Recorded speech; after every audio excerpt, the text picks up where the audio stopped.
इधर प्रदेश और समाज में उत्कृष्ट कार्य करने वाले विभिन्न क्षेत्रों के नायाब लोगों को आज समर्पण 2024 सम्मान से सम्मानित किया गया।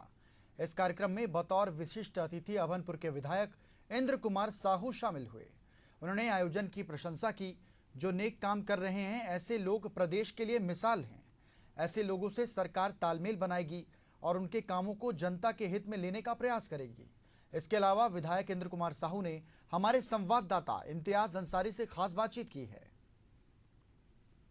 समर्पण कार्यक्रम में आज हमारे साथ विधायक हैं, अभनपुर के विधायक इंद्र कुमार साहू जी हैं। उनसे बातचीत करेंगे। सर, जिस तरह से लोकसभा चुनाव का समापन छत्तीसगढ़ में हुआ, लेकिन अभी पूरे देश भर में कई राज्यों में बाकी है और उड़ीसा खास करके कहें तो आप लोगों का आना जाना लगा हुआ है। किस तरह से देखते हैं छत्तीसगढ़ में और फिर इससे इतर उड़ीसा में किस तरह से देखते हैं आप? सबसे पहले तो मैं छत्तीसगढ़ की ही बात करूंगा। छत्तीसगढ़ में हमारे जब से विष्णुदेव साय जी की सरकार बने हैं तब से हमारे छत्तीसगढ़ में लोगों को में एक खुशहाली आया और नरेंद्र मोदी जी के नेतृत्व में केंद्र सरकार की जो उनकी कार्य योजना है उनसे हमारे पूरे ग्रामीण जन संतुष्ट है और हम लोग पूरे 11 के 11 सीट हमारे छत्तीसगढ़ में भारतीय जनता पार्टी जीतेंगे और हमारे रायपुर लोकसभा तो 11 सीटों में सर्वाधिक वोटों से रायपुर सीट जीतने वाले हैं। जिस तरीके से लगातार मुख्यमंत्री का, उप मुख्यमंत्री का और अलग अलग मंत्रियों का दौरा उड़ीसा में है, कहीं ना कहीं नज़रें गड़ाए हुए हैं, तो वहाँ भी जो 21 सीटें हैं वो निकालने का प्रयास है कि कहीं फंस रहा है मामला? अब देखो, अब उड़ीसा का मामला कुछ अलग है, फिर भी भारतीय जनता पार्टी का प्रयास है कि वहाँ अधिक से अधिक सीटें मिले और जो मोदी जी की जो नारा है 400 पार, तो भारतीय जनता पार्टी के एक छोटे से कार्यकर्ता भी चाहते हैं कि नरेंद्र मोदी जी फिर से केंद्र में प्रधानमंत्री बने और उनके नेतृत्व में भारतीय जनता पार्टी को विजय श्री दिलाने के लिए हमारे निचले स्तर के जो कार्यकर्ता हैं वो भी उड़ीसा जाके प्रचार कर रहे हैं और हम लोग चाहते हैं कि भारतीय जनता पार्टी का केंद्र में फिर से सरकार बने और लोगों में खुशहाली आए।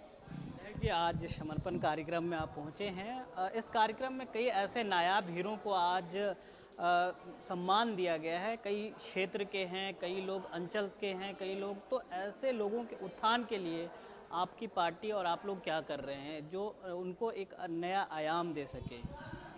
देखो, जो सामाजिक क्षेत्र में काम कर रहे हैं, जो और कोई संस्था से जुड़ के काम कर रहे हैं, उनको तो प्रोत्साहन होना चाहिए और वास्तव में जब तक हम कोई संस्था को प्रोत्साहित नहीं करेंगे, उनको आगे नहीं लाएंगे, तब तक हम लोग विकास की कल्पना नहीं कर सकते।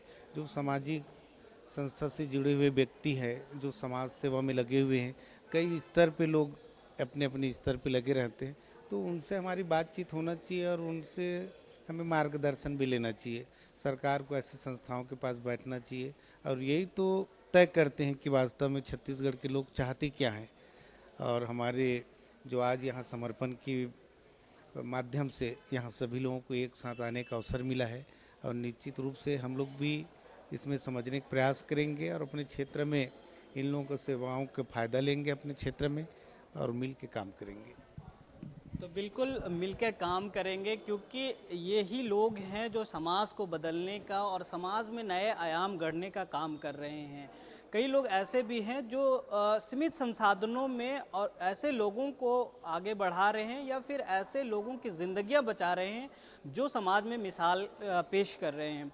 कई लोग ऐसे भी हैं जो कहीं ना कहीं आज सरकार को भी आईना दिखाने का काम कर रहे हैं और सरकार भी उनको कई माध्यम से उनको हेल्प कर रही। तो आगे देखना यह होगा कि इस प्रदेश के लिए किस तरह से लोग और सरकार मिलकर काम करती है और इस प्रदेश का नया आयाम गढ़ा जाता है। कैमरा पर्सन दीपेश के साथ इम्तियाज, एशियन न्यूज़, रायपुर।